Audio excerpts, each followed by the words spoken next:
Hello बच्चों, कैसे हैं आप। मैं आपके लिए लेकर आई हूँ रोचक और मज़ेदार कहानियाँ। मुझे उम्मीद है कि आप मेरी कहानियों का आनंद ले रहे होंगे। तो आज मैं आपके लिए लेके आई हूँ एक नई कहानी जिसका नाम है लालची नागराज और मेंढकों का राजा। बच्चों, इससे पहले कि मैं अपनी कहानी शुरू करूं, आप मेरे चैनल को लाइक, शेयर और सब्सक्राइब करें और बेल आइकन के बटन को दबाकर हमारा प्रोत्साहन बढ़ाएं। तो चलिए शुरू करते हैं आज की कहानी। एक कुएं में बहुत से मेंढक रहते थे। उनके राजा का नाम था गंगदत्त। गंगदत्त बहुत ही झगड़ालू स्वभाव का था। आसपास 2-3 और भी कुएं थे। उनमें भी मेंढक रहते थे। हर कुएं के मेंढकों का अपना एक राजा था। हर राजा से किसी न किसी बात पर गंगदत्त का झगड़ा चलता ही रहता था। वह अपनी मूर्खता के कारण कोई भी गलत काम करने लगता तो बुद्धिमान मेंढक उसको रोकने की कोशिश करता, तो गंगदत्त मौका मिलते ही उसे अपने पाले हुए गुंडों से पिटवा देता।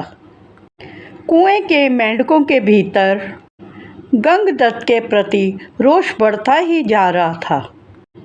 एक दिन की बात है कि गंगदत्त का पड़ोसी कुएं के मेंढक राजा से खूब झगड़ा हुआ। उनके बीच खूब तू-तू मैं हुई। गंगदत्त ने अपने कुएं में आकर अपने कुएं के मेंढकों को बताया कि पड़ोसी राजा ने उसका अपमान किया है और इस अपमान का बदला लेने के लिए उसने अपने कुएं के मेंढकों से कहा कि वह पड़ोसी कुएं पर आक्रमण करे।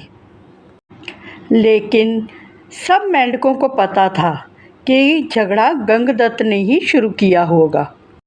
कुछ सयाने और बुद्धिमान मेंढकों ने एकजुट होकर एक स्वर में कहा, राजन, पड़ोसी कुएं में हमसे दुगने मेंढक हैं। वे स्वस्थ और हमसे ज़्यादा ताकतवर हैं।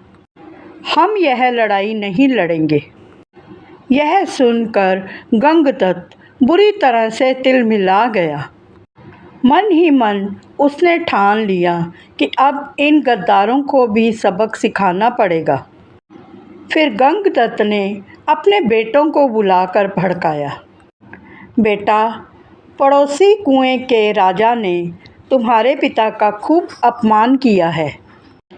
अभी जाओ और जाकर पड़ोसी कुएं के राजा के बेटों का खूब जाकर पिटाई करो, जिससे कि वह अधमरे हो जाएं। अब गंगदत्त के बेटे एक दूसरे का मुंह देखने लगे। आखिर में बड़े बेटे ने कहा, पिताजी, आपने कभी हमें टर्राने की तो इजाज़त नहीं दी। टर्राने से ही मेंढकों में बल आता है, हौसला आता है और जोश आता है। आप ही बताइए कि बिना हौसले और जोश के हम क्या किसी की पिटाई कर पाएंगे। यह सुनकर गंगदत्त को सबसे चिढ़ हो गई। एक दिन वह कुड़ता और बड़बड़ाता हुआ कुएं से बाहर निकला और गुस्से से इधर उधर घूमने लगा। अचानक उसकी नज़र एक बड़े भयंकर सांप पर पड़ी जो उसकी कुएं के पास ही बिल बनाकर रहता था। उसे देखकर गंगदत्त की आंखें चमक गई। उसने सोचा, जब अपने ही दुश्मन बन गए हैं तो दुश्मन को ही अपना बनाना चाहिए। यह सोचकर वह बिल के पास जाकर बोला, नागदेव, मेरा प्रणाम स्वीकार करें। नागदेव फुफकार कर बोला, अरे मेंढक, मैं तुम्हारा दुश्मन हूँ और तुम्हें देखते ही मैं तुम्हें खा जाता हूँ। यह जानते हुए भी तू मेरे बिल के पास आकर मुझे आवाज़ें क्यों दे रहा है। गंगदत्त टर्राया। वह बोला, हे नाग देवता, कभी कभी शत्रुओं से ज़्यादा अपने ही दुख देने लगते हैं। मेरा अपनी जाति वालों ने और बेटों ने घोर अपमान किया है। मैं उनको सबक सिखाना चाहता हूँ, इसीलिए मैं आपके पास आया हूँ। तुम मेरी दोस्ती को स्वीकार करो और खूब मज़े से रहो। नाग ने अपना मुंह बिल से बाहर निकाला और बोला, मज़े? कैसे मज़े?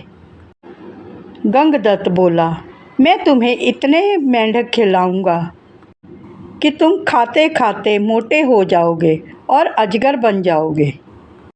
इस पर नाग देवता ने कहा, पर मैं पानी में तो जा नहीं सकता, तो उन्हें कैसे पकड़ूंगा? इस पर गंगदत्त खुशी से टर्राया और बोला, नाग देवता, यही तो मेरी दोस्ती तुम्हारे काम आएगी। मैंने पड़ोसी राजाओं पर नज़र रखने के लिए अपने जासूसों से बहुत सारी सुरंगें खुदवाई हुई हैं। हर कुएं तक उनका रास्ता जाता है। सुरंगें जहाँ मिलती हैं वहाँ पर एक कमरा बना हुआ है। तुम वहीं पर रहना और जिस जिस मेंढक को खाने के लिए मैं कहूँ तुम उसे खाते जाना। नाग गंगदत्त से दोस्ती करने के लिए राजी हो गया, क्योंकि उसमें उसका लाभ ही लाभ था। नाग गंगदत्त के साथ उस कक्ष में जाकर बैठ गया। गंगदत्त ने सबसे पहले पड़ोसी कुओं के मेंढक राजाओं को और उनकी प्रजा को नाग देवता से खाने के लिए कहा। नाग कुछ ही दिनों में सारे कुएं के मेंढकों को चट कर गया। जब सब समाप्त हो गए तो नाग गंगदत्त के पास जाकर बोला, अब किसे खाऊं? जल्दी बता, नहीं तो मैं तुझे भी खा जाऊंगा। गंगदत्त ने कहा, अब मेरे कुएं के सयाने और बुद्धिमान मेंढकों को खा जाओ। नाग ने जल्द ही वह भी खा लिए। अब बारी आई कुएं के प्रजा की। इस पर नाग ने फिर जाकर गंगदत्त को धमकाया, अब किसे खाऊं?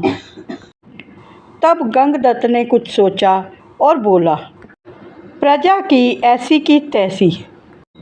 प्रजा हर समय कुछ न कुछ शिकायत ही करती रहती है। तब उसने नाग देवता से कहा, अब मेरी प्रजा को खा लो।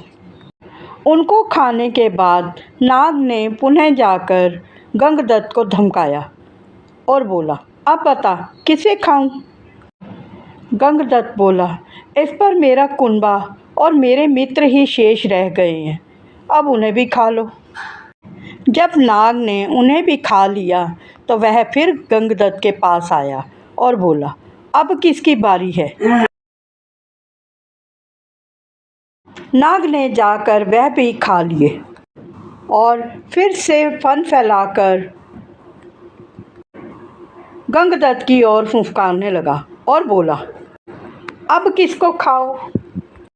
इस पर गंगदत्त बोला, खेल खत्म और मेंढक हजम। इस पर नाग गुस्से से फुफकारते हुए बोला, ओ मेंढक, अब मैं कहीं नहीं जाने वाला, तो बस अब मेरे खाने का इंतज़ाम कर। इस पर गंगदत्त की बोलती ही बंद हो गई। फिर गंगदत्त ने नाग देवता को अपने मित्र और अपने बेटों को खिलाया। गंगदत्त ने सोचा, अब मैं और मेंढकी अगर जिंदा रहे तो और बेटे पैदा कर लेंगे। इतने में नाग फिर से फुफकारा, अब किसकी बारी है? इस पर गंगदत्त डर गया और उसने मेंढकी की ओर इशारा करके बोला, यह भी खा लो। फिर गंगदत्त ने अपने मन से कहा, चलो बूढ़ी मेंढकी से छुटकारा मिला, अब मैं नया संसार बसाऊंगा। इतने में मेंढकी को खाने के बाद नाग ने फिर से मुंह फाड़ा। इस पर गंगदत्त जोर से चिल्लाया, भाई, अब मैं केवल मैं ही बचा हूँ, मैं तुम्हारा दोस्त हूँ, तुम अब लौट जाओ। नाग ने उसकी कोई बात नहीं सुनी और ज़ोर से फुफकारते हुए बोला, तू कौन सा मेरा मामा का बेटा लगता है। यह कहकर उसने मुंह फाड़ा और गंगदत्त को भी हजम कर गया। बच्चों, इससे हमें यह सीख मिलती है कि कभी भी अपने भले के लिए किसी भी शत्रु से हाथ नहीं मिलाना चाहिए। जो शत्रु का साथ देता है उसका अंत निश्चित है। बच्चों, यह थी आज की कहानी। आपको हमारी कहानी कैसी लगी हमें कमेंट करके ज़रूर बताइए। मिलते हैं अगली कहानी में। बाय।